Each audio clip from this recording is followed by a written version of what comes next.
Selidiki aku, lihat hatiku, apakah ku sungguh mengasihimu, Yesus.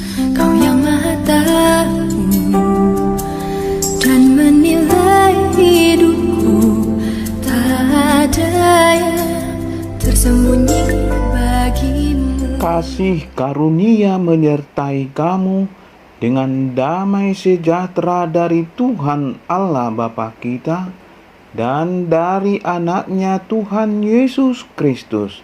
Amin. Horas, Salam. Selamat pagi dan salam bahagia bagi kita semua. Salam sehat dan tetap semangat. Selalu berpengharapan dan tak ada yang mustahil bagi Tuhan. Yesus Kristus sangat peduli dan mengasihi kita.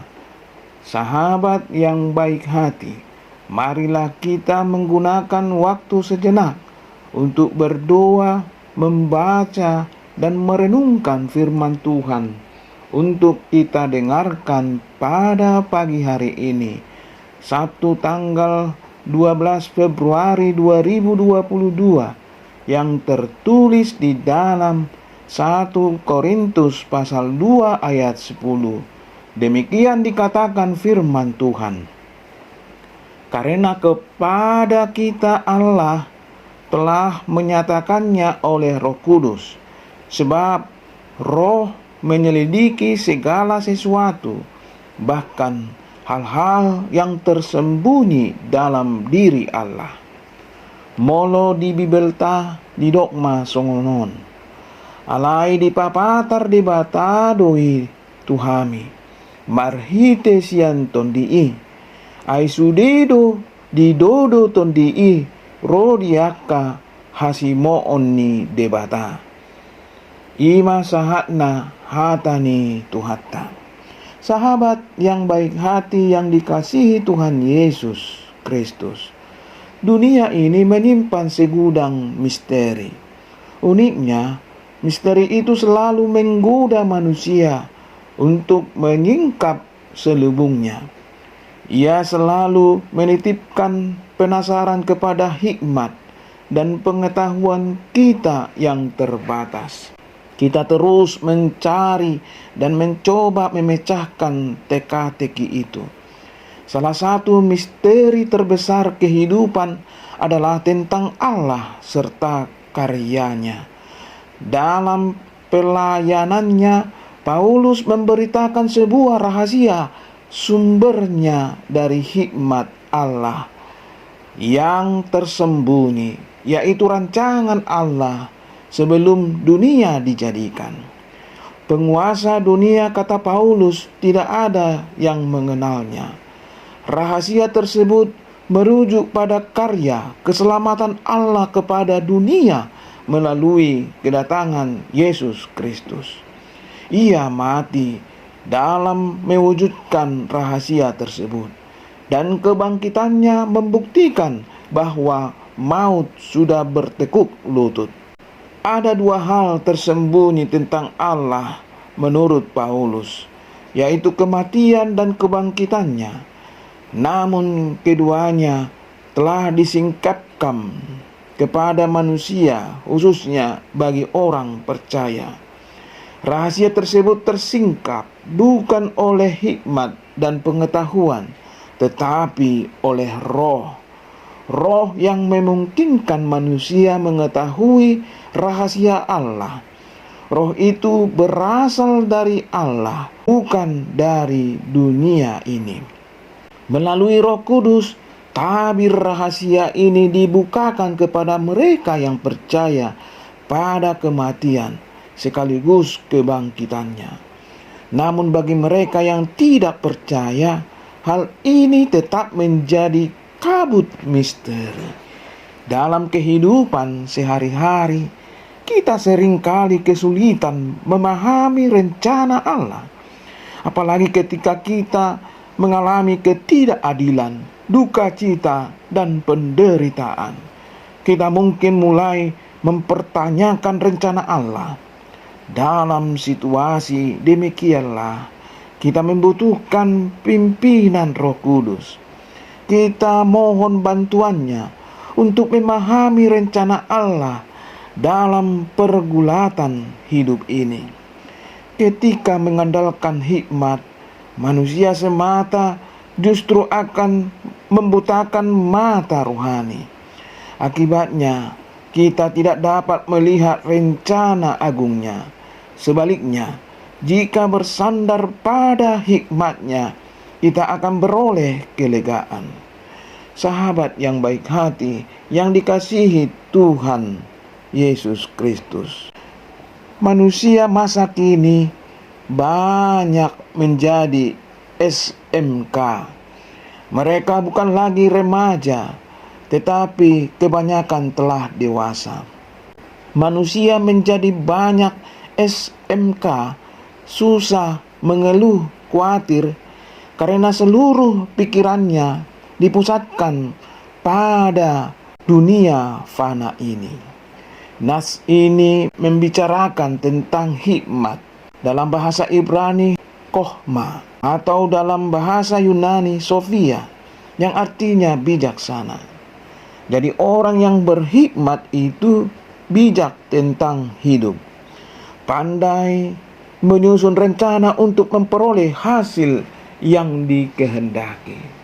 Setiap manusia merindukan untuk memiliki hikmat, sebab dengan hikmat itu ia akan dihormati orang lain. Namun hikmat, bagaimanakah yang ada dalam dirinya? Dalam Alkitab disebutkan ada dua hikmat, hikmat dunia dan hikmat Allah. Paulus merasa penting membicarakan hikmat itu, karena jemaat Korintus sedang diambang perpecahan di dalam jemaat. Telah terjadi pengelompokan. Kelompok biasanya ditandai dengan ciri-ciri tertentu, misalnya sama domisili, sama jabatan atau status, satu alumni, mungkin juga memiliki hubungan kekerabatan. Tetapi kelompok bisa juga timbul karena pandangan. Di dalam jemaat Korintus yang sedang bertumbuh dan sekaligus diambang perpecahan itu adalah karena perbedaan pandangan atau pemahaman. Paulus tidak mau merendahkan pemahaman atau hikmat atau pengetahuan orang-orang Korintus yang memang dikenal sebagai orang yang berhikmat. Hanya saja orang-orang yang berhikmat itu harus dituntun oleh Roh Kudus. Hikmat yang tidak dituntun oleh kuasa Roh Kudus, maka hikmat yang demikian disebut dengan hikmat dunia. Hanya dengan hikmat Allah saja, supaya manusia dapat memahami maksud Allah dan pekerjaan Allah. Hikmat yang benar bukan berasal dari dunia. Paulus menyebut tersembunyi dan rahasia dikarenakan hikmat itu menyentuh kehidupan masa depan, yaitu rencana keselamatan yang dirancang Tuhan. Hikmat Allah hanya dimiliki oleh orang yang menerima dan digerakkan oleh Roh Allah. Roh Allah yang mampu menerangkan kepada manusia untuk menyelidiki segala maksud Allah. Dengan Roh Allah dan hikmat Allah, itulah maka manusia dimampukan memahami karunia Allah kepada manusia.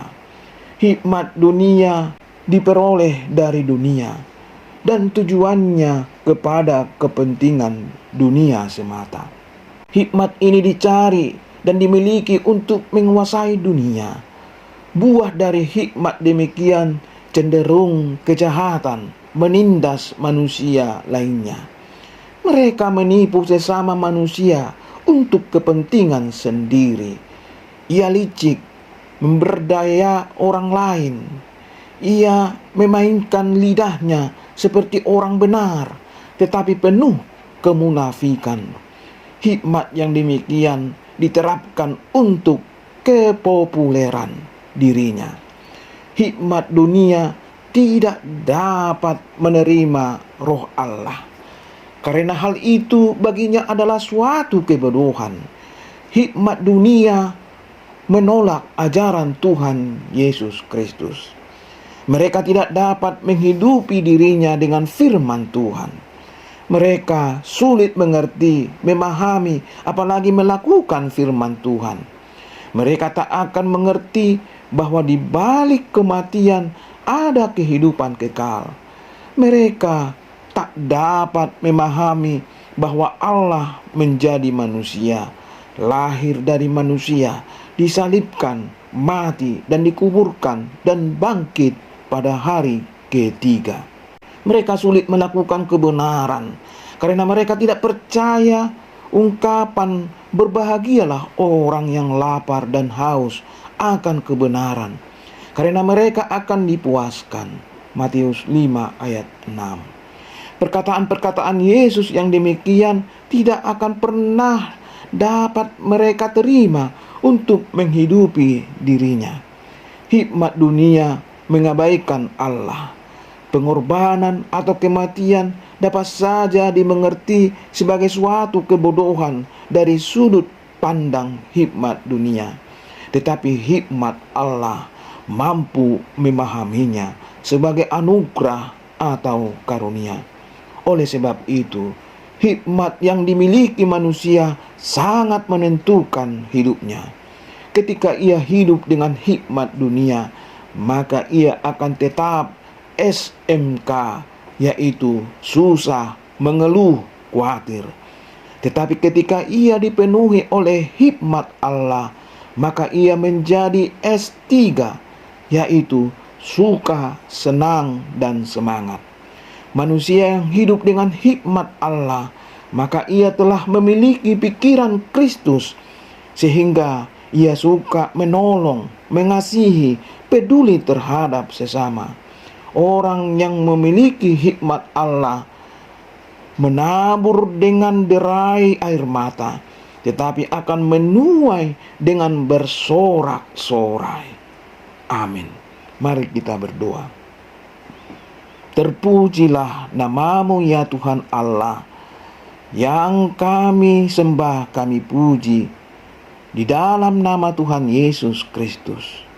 Anugerah kasih yang senantiasa melimpah di dalam kehidupan kami. Curahkanlah hikmat bagi kami, agar kami memahami akan kehendak-Mu untuk melakukan kasih kepada sesama kami, untuk mengasihi Tuhan. Mampukan kami Tuhan untuk hidup di dalam hikmat-Mu, agar kami tidak jatuh kepada hikmat duniawi. Terima kasih Tuhan, ampuni kami dari segala dosa kejahatan kami, agar kami mampu untuk berhikmat di dalam nama-Mu. Terimalah doa kami di dalam nama Tuhan Yesus Kristus. Kami berdoa. Amin. Horas. Salam. Telah kulihat kebaikan-Mu yang tak pernah habis di hidupku. Ku berjuang